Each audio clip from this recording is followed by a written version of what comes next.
द्रौपदी ने अपनी सुहागरात पांडवों में से किसके साथ मनाई थी? हिंदू धर्म में महाभारत का एक अलग ही इतिहास है। महाभारत का नाम मुंह में आते ही आधे लोगों के दिल में भगवान कृष्ण तो आधों के दिल में दुर्योधन की तस्वीर आ जाती है। महाभारत का युद्ध आज तक हुए सभी युद्ध में महान माना जाता है। इसमें धर्म ने अधर्म पर विजय प्राप्त की थी। क्या द्रौपदी वर्जिन थी? पर हर विषय में कोई न कोई प्रश्न जरूर छूट जाता है। वैसे ही कई प्रश्न इस महाभारत में छूट गए हैं जिनका उत्तर कई लोगों को नहीं पता। उनमें से ही एक प्रश्न यह है कि द्रौपदी ने पांडवों के किस भाई के साथ सबसे पहले सुहागरात मनाई थी? इस बारे में कई लोगों ने पूछा है, इसीलिए हम आज आपको उसका उत्तर बताने वाले हैं। विवाह। दुर्योधन द्वारा पांडवों को मारे जाने की खबर के बाद पांचों भाई मां कुंती के साथ ब्राह्मण का जीवन बिताने लगे।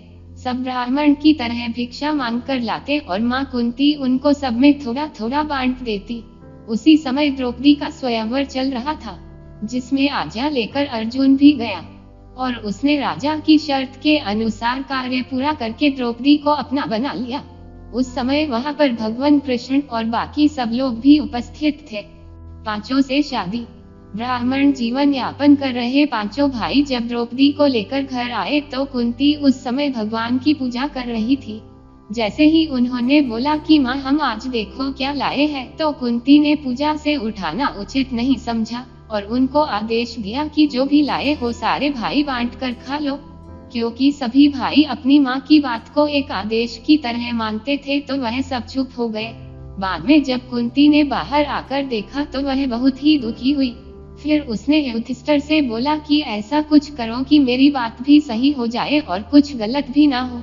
यह सब देखकर और सोचकर युधिष्ठिर ने फैसला किया कि सभी भाई द्रौपदी से शादी करेंगे। 5 पति क्यों? पर हिंदू धर्म में एक से ज्यादा शादी करना पाप माना जाता था, इसीलिए द्रौपदी के पिता को बहुत ही चिंता हुई। पर फिर ऋषि व्यास जी ने उनको बताया कि पूर्व जन्म में द्रौपदी ने भगवान शिव की तपस्या करके उनसे सर्वगुण संपन्न पति चाहिए। यह बात द्रौपदी ने कई बार बोली थी, इसीलिए भगवान शिव ने वरदान दिया था कि तुमको अगले जन्म में फैल भरतवंशी पुरुषों से विवाह होगा।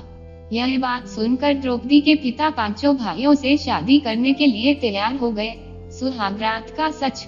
द्रौपदी का सबसे पहले विवाह सबसे बड़े भाई युधिष्ठिर के साथ हुआ और रात को युधिष्ठिर के साथ सुहागरात मनाई। अगले दिन भीम के साथ विवाह हुआ और उसके साथ सुहागरात मनाई।